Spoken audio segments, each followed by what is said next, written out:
समस्या नाही, पण समस्या म्हणून द्राक्ष बागायतदार त्या गोष्टीकडे बघायला लागल्यात. तर ती कोणती गोष्ट आहे? तर आता इथं जर बघितलं तर सर्वसाधारण हे पहिल्या वर्षीच्या बागेत दिसतंय आणि बागायतदार कुठं तर पान घेऊन जातात आणि कोणाला तर दाखवतात आणि हे काय झालंय म्हणतात.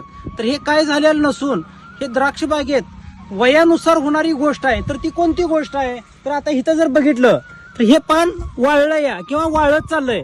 मग हे काय झालंय की हे खोड पिकायला चालू झालंय. पिकायला चालू झाल्यावर काय होतंय, हे पान खराब व्हायला चालू होतंय, म्हणजे याचं वय संपलंय. दुसरं, आता इथं जर बघितलं तर हे पान काय झालंय, इथं वाळायला चालू झालंय, इथं एक झालंय. मग हे कशामुळे होतंय हे पण सांगतो तुम्हाला.